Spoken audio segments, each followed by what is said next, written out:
Live from New Delhi, you're watching DD India Live, India's voice to the world. I'm Deepika, and coming up in the next 30 minutes.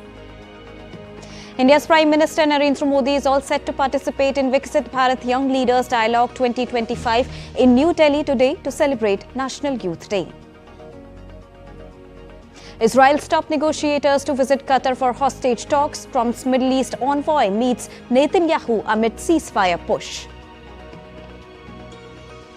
Wildfire spread into new areas near Palisades. Fire officials warn Los Angeles County will be under threat through Wednesday.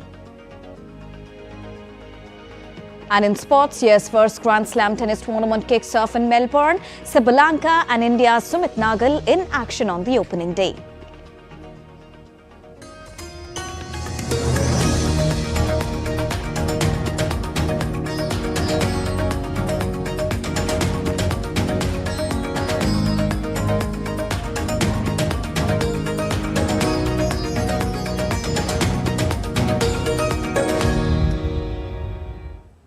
A very good morning to all our viewers joining us at this broadcast on DD India Live. To begin with Israel, Israeli Prime Minister Benjamin Netanyahu is sending a high-level delegation, including the chiefs of Mossad and Shin Bet security agencies, to Qatar for talks on a deal to secure the release of hostages held in Gaza.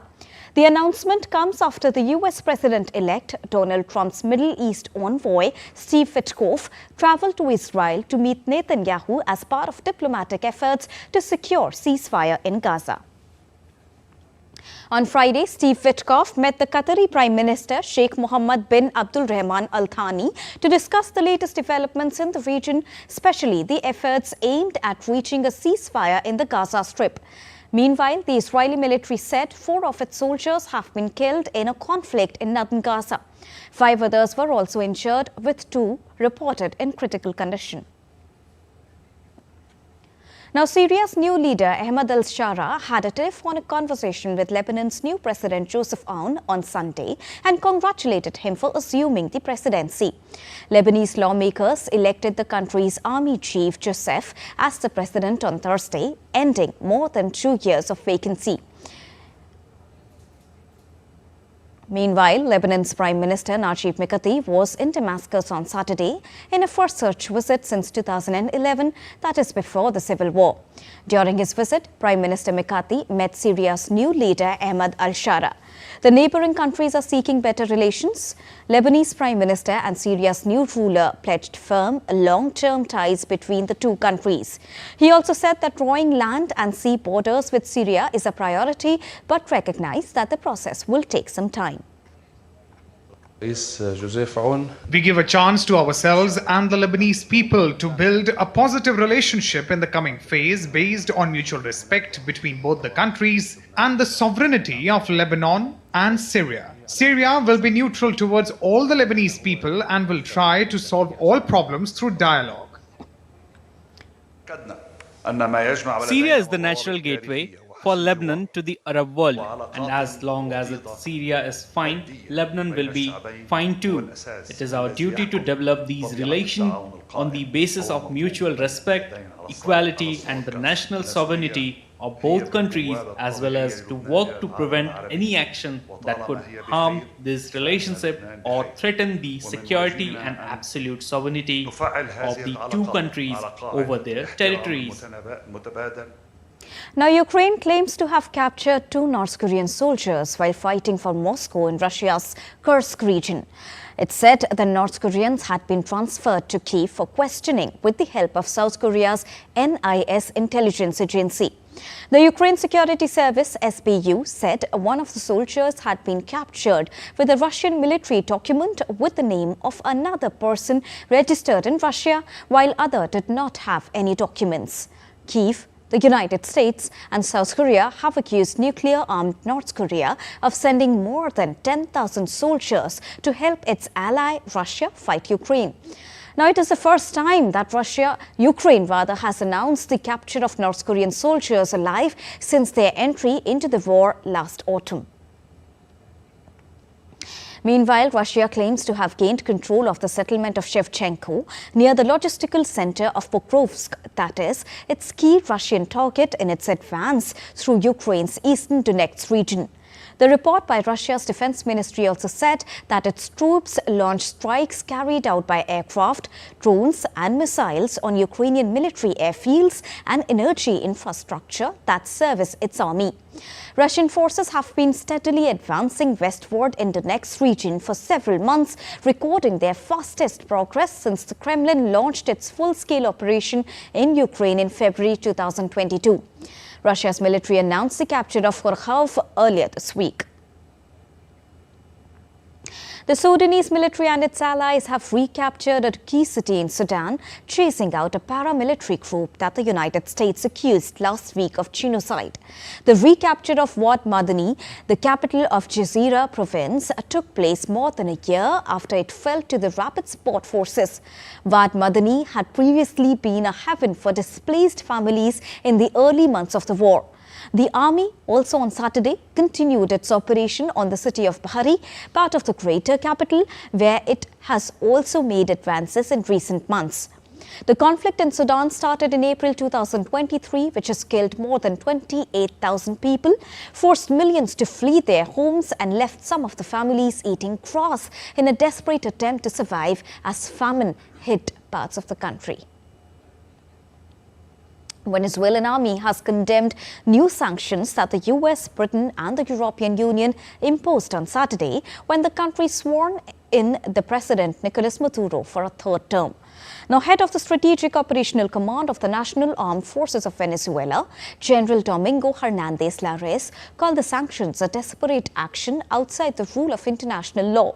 The condemnation came after outgoing US President Joe Biden's administration increased its rewards to $25 million for information leading to the arrest or conviction of Maduro on drug trafficking charges. The previous reward was $15 million.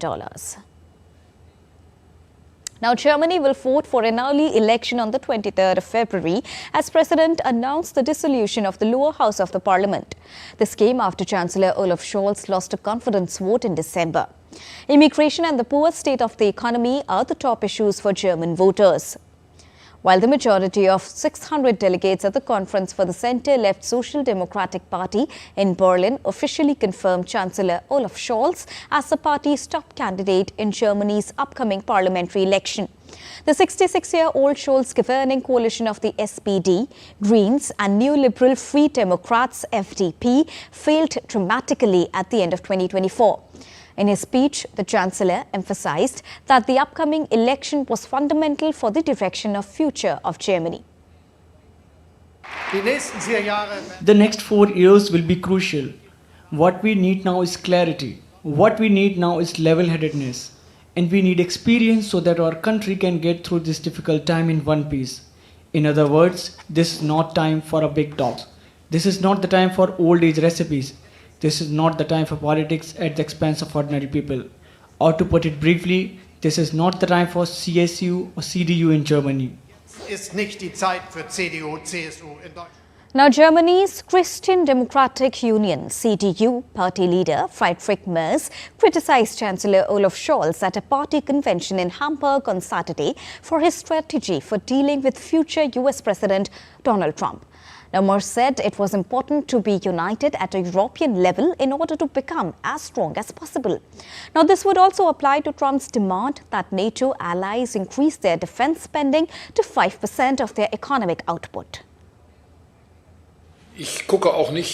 I can only advise us on the European side, regardless of everything that happens in Washington from 20th of January, to be prepared for the fact that we will have to become stronger, that we will have to become more united, that we will have to become more cohesive, and that we will have to defend ourselves better in defense policy.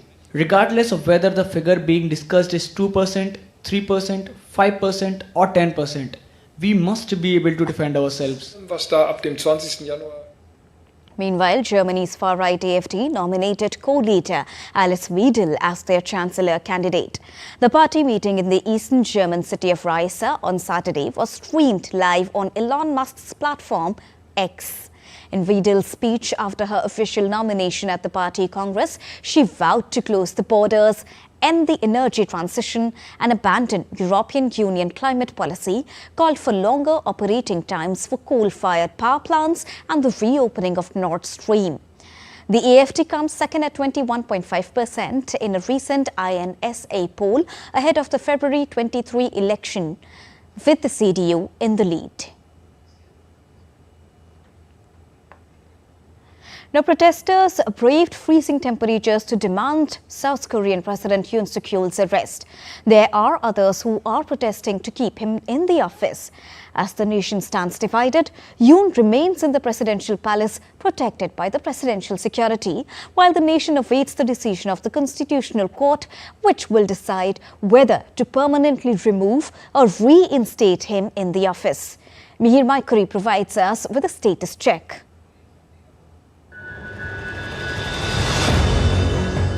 After plunging one of Asia's most vibrant democracies into political turmoil, impeached South Korean President Yoon Suk-yeol now faces renewed pressure with a fresh attempt to arrest him on charges of insurrection. This comes after Yoon resisted arrest in a standoff between his guards and investigators last week. Following the incident, the head of Yoon's security resigned, acknowledging that any future attempts to detain the former president must be carried out without violence. I believe that under no circumstances should there be a physical confrontation or bloodshed. And in order to prevent such a situation, I have called acting President Choi several times to suggest interagencies mediation with the government, and I have also asked the president's legal team for a third alternative. Acting President Choi Sang-mok, only 2 weeks into his term, has found himself at the center of the political crisis. On Friday, he called for a new approach, urging Parliament to draft a bill that would appoint a special prosecutor to mediate the situation. Yoon's legal team maintains that the arrest warrant is illegal and invalid. Meanwhile, Yoon is also awaiting a ruling from the Constitutional Court, which is reviewing the legitimacy of the impeachment, a decision that will determine whether he is permanently removed from office or reinstated. Across Seoul, protests continued in freezing temperatures, with demonstrators either demanding Yoon's arrest or calling for its impeachment to be overturned. As Yoon's future hangs in the balance, recent polling reveals a shift in public sentiment. While 64% of respondents still support his removal, that figure has dropped from 75% shortly after the declaration of martial law. With South Korea's political landscape more divided than ever, the nation watches closely as both legal and political battles unfold, determining the future of its embattled leader. Mihir Makri's report for DD India.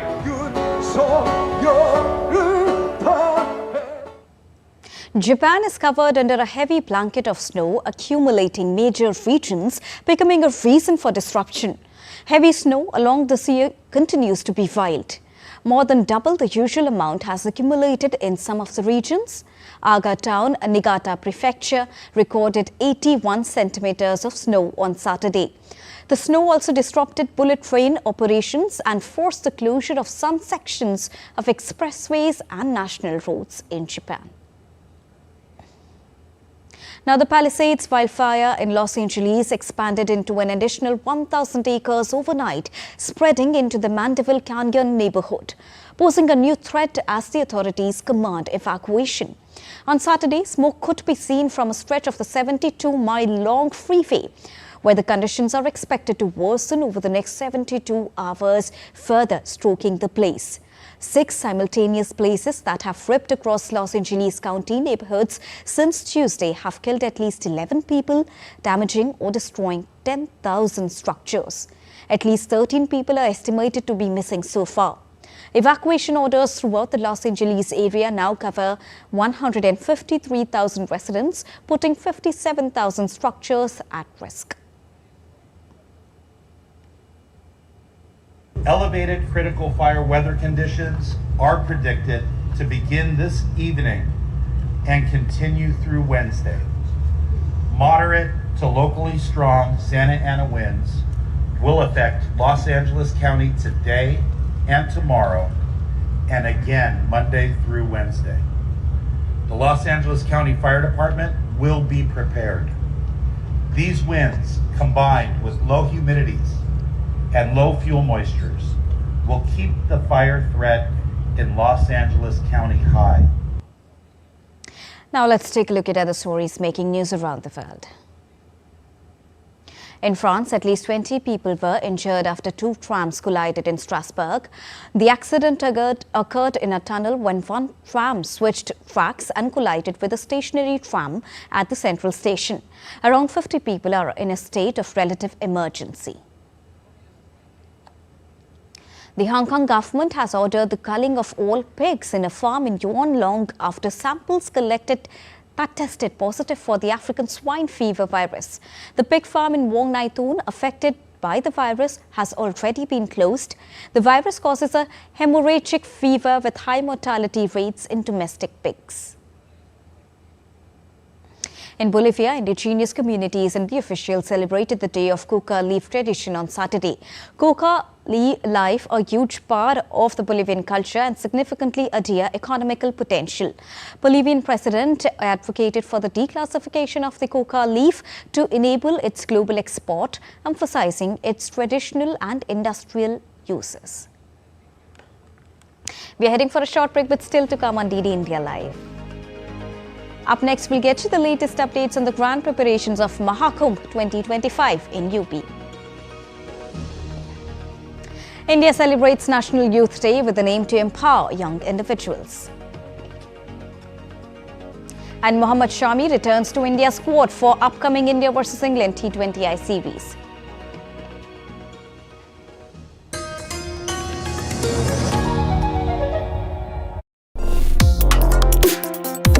Complex issues, hidden agendas, twists and turns, strategic games.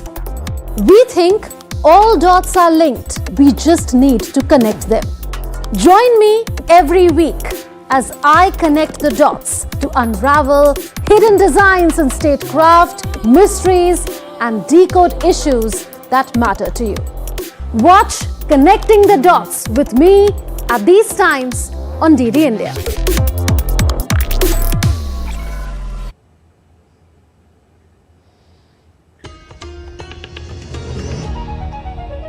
Welcome back after that short break. You're watching DD India Live. Now, on the occasion of National Youth Day, that marks the birth anniversary of Swami Vivekananda, India's Prime Minister Narendra Modi will participate in the Viksit Bharat Young Leaders Dialogue 2025 on Sunday in New Delhi. Prime Minister will engage with 3,000 dynamic young leaders from across India. The Viksit Bharat Young Leaders Dialogue is in line with Prime Minister Narendra Modi's Independence Day call to involve 100,000 youth in politics without political affiliations, offering them a national platform to turn their ideas for a Viksit Bharat into reality. During the event, young leaders will present innovative ideas and solutions to address some of India's most pressing challenges. In a unique setting, Prime Minister Narendra Modi will join the young leaders for lunch, giving them an opportunity to directly share their ideas, experiences and aspirations with him. So 12th of January celebrated as National Youth Day all across India, commemorating the birth anniversary of philosopher, thinker and the greatest patron of the youth, Swami Vivekananda. Our next report tells you the importance of National Youth Day and how India celebrates it every year all across the country. Take a look. January the 12th is observed as National Youth Day across India every year. The day honors Swami Vivekananda, a spiritual leader and youth icon who's revered greatly for his contributions, ideas and philosophies globally. Swami Vivekananda, the great philosopher, thinker and the greatest patron of the youth in India, was born on the 12th of January in 1863 on the posh Krishna Saptami Tithi in Kolkata. Every year since 1984, the Government of India is now observing the 12th of January as the birth anniversary of Swami Vivekananda and the National Youth Day, along with the week commencing from that day as the National Youth Week. In 2025, National Youth Day will take on even greater importance, offering an opportunity to empower young individuals to take action, embrace leadership and bring about meaningful change in their communities. Now, this year's celebrations promise to focus on inspiring the next generation to continue striving towards a brighter and more inclusive future. It acknowledges the potential of youth and their contribution to the country's future. By remembering Swami Vivekananda's teachings, it encourages the young individuals to strive for excellence, as Swami Vivekananda's life exemplified the power of self-discipline and the pursuit of excellence. His quotes inspire youth to aspire for greatness. Develop leadership skills, as Swami Vivekananda emphasized leadership by example, urging youth to cultivate strong character and moral integrity. Focus on national progress, as he envisioned a progressive India driven by the energy and vision of its youth. Today, National Youth Day encourages youth to take active roles in nation building. With a vision of empowering the youth, the Government of India is extensively organizing youth-centric events so that the teachings of Swami Vivekananda can be transcended beyond the boundaries. Deepika's report for DD India. You're watching DD India Live, and now it's time to get you all the latest updates from Mahakumbh.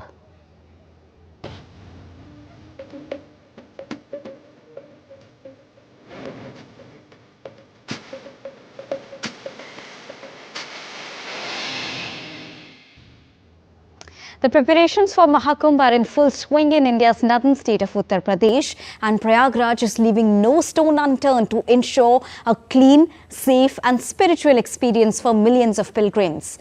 And in run-up to the same, the National Mission for Clean Ganga has taken the lead in organizing a massive cleanliness drive accompanied by awareness campaigns. These efforts aim at maintaining the sanctity of the Ganga river and its surroundings during the sacred event. Meanwhile, in a step towards ensuring security, a joint team comprising the National Security Guard, Uttar Pradesh Police, UP Anti-Terrorism Squad, UP PAC, conducted a high-level mock drill. This exercise demonstrated their readiness to handle any contingencies during the event. Adding to the grand preparations, a laser show was also organized in the Sangam. The dazzling display of lights gave the visitors a glimpse of the grandeur that awaits them during the Mahakumbh festival.